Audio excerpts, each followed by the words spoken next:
कृपया डीजे के सामने से हट जाएं।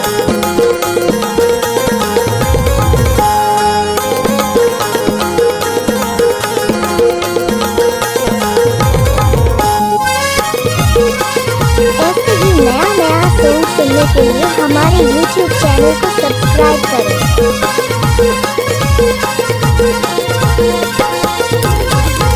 मोला लाइन मारे संगी मोर भैया के साली मोला लाइन मारे, मोला लाइन मारे संगी मोर भैया के साली मोला लाइन मारे। मोला लाइन मारे संगी मोर दीदी के देवर मोला लाइन मारे, मोला लाइन मारे संगी मोर दीदी के देवर मोला लाइन मारे।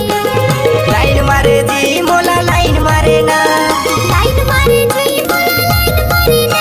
मोला लाइन मारे संगी मोर भैया के साली मोला लाइन मारे। मोला लाइन मारे संगी मोर दीदी के देवर मोला लाइन मारे। आप सुन रहे हैं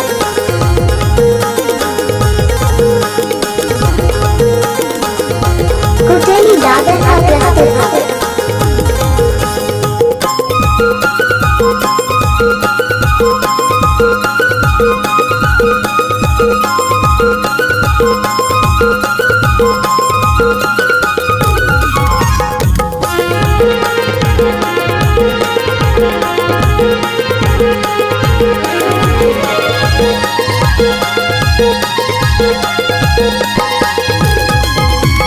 हाय हेलो करे सगा हाथ लहिला के, दूरी हले आखिर मारे नजर लमिला के।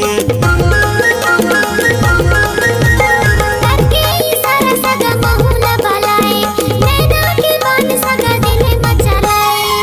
मोला लाइन मारे संगी मोर भैया के साली मोला लाइन मारे। मोला लाइन मारे संगी मोर दीदी के देवर मोला लाइन मारे।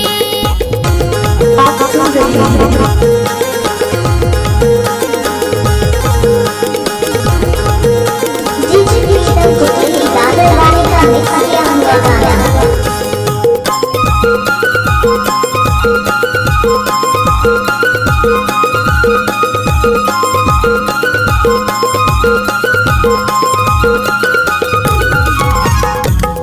मराठी साउंड कुचेली दादा।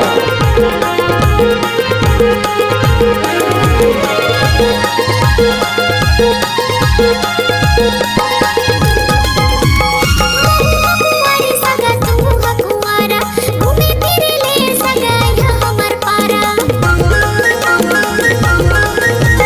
करके भरोसा सगा हूँ तुम्हर पारा, धोखा जन दैहा मोला करे के इशारा। मोला लाइन मारे संगी मोर दीदी के देवर मोला लाइन मारे। मोला लाइन मारे संगी मोर भैया के साली मोला लाइन मारे। नाम तो सुना ही होगा। डीजे प्रीतम मराठी साउंड कुचेली दादर वाले।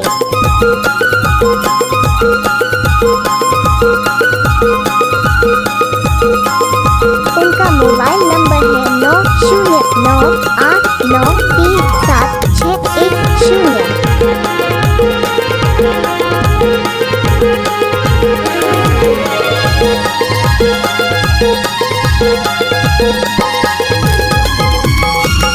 टन हवा सगा दिशा था झकास, भागत हवा काबर तनिक आवा मोर पास। दाई दादा देखत हवे छोड़ा मोरे हाथ, पूरे सपने आऊं सगा माना मोरे पास।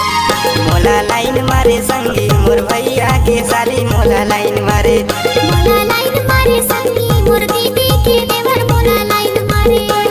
लाइन मारे जी मोला लाइन मारे ना, लाइन मारे जी मोला लाइन मारे ना। मोला लाइन मारे संगी मोर भैया के साली मोला लाइन मारे। मोला लाइन मारे संगी मोर भैया के साली मोला लाइन मारे।